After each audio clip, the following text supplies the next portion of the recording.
बिस्मिल्लाहिर्रहमानिर्रहीम। अस्सलामु अलैकुम वरहमतुल्लाहि वबरकातुहू। कैसे हैं आप सब बच्चों? खैरियत से हैं जी बच्चों। आज का सबक शुरू करने से पहले दुरूद शरीफ पढ़िए और इल्म में इजाफ़े की दुआ पढ़िए। जी बच्चों, आपके सामने इस वक्त एक कलम पड़ा हुआ है जी। इसके बारे में मैं आपसे चंद सवालात करूँगी जी बच्चों। इसका रंग कैसा है, इसको कहते क्या हैं, ठीक, और इससे हम क्या काम लेते हैं,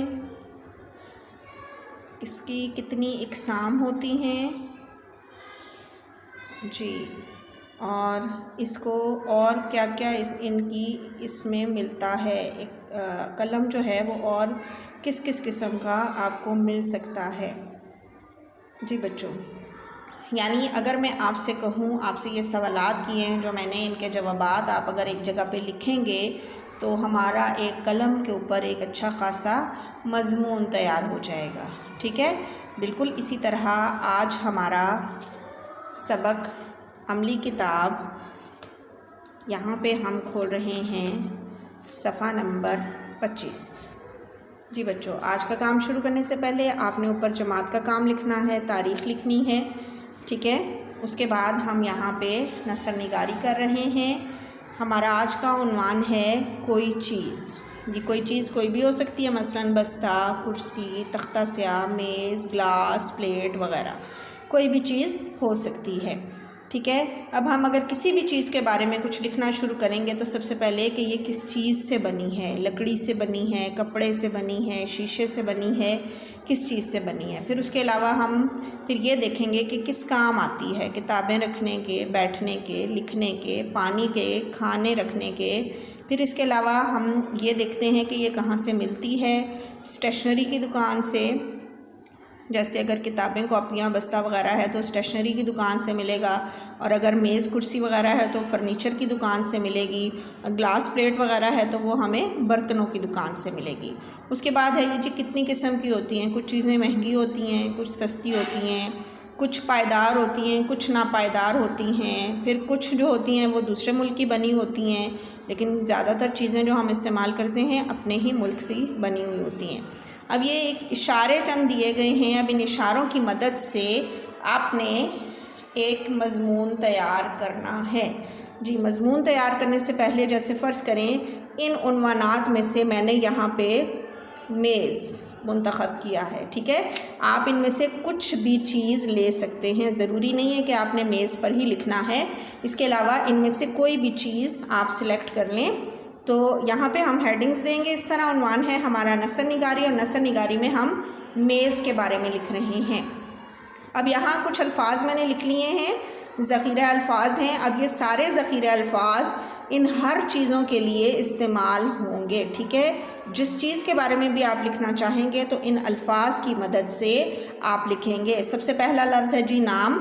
आप बताएंगे कि नाम क्या है, तो हम यूँ लिखेंगे कि ये एक मेज़ है, ठीक है। उसके बाद रंग के बारे में अगर लिखना है तो हम लिखेंगे कि इसका रंग सफ़ेद है, ठीक है। मुख्तलिफ़ रंगों में चीज़ें ये आती हैं, तो हम लिख रहे हैं कि इसका रंग सफ़ेद है। उसके बाद इसके काम, अगर हम काम पे आए तो फिर हम मुख्तलिफ़ काम हैं मेज़ के। मसलन हम इसके ऊपर किताबें रखते हैं, या इसके ऊपर खाना रखते हैं, या बाज़-औक़ात सजावट की चीज़ें भी रखी जाती हैं, ठीक है। हर तरह से मुख्तलिफ़ कामों में ये इस्तेमाल होती है। उसके बाद उसकी बनावट है, ठीक है। बाज़ मेज़ें जो हैं वो प्लास्टिक से बनी हुई होती हैं, बाज़ जो हैं वो लकड़ी से बनी हुई होती हैं, बाज़ शीशे की भी होती हैं, तो ठीक है। ये इसकी बनावट के बारे में हम बताएंगे। उसके बाद मिलना लिखेंगे, कहाँ से मिलती है जी। मेज़ जो है वो हमें फ़र्नीचर की दुकान से मिल जाएगी, ठीक है।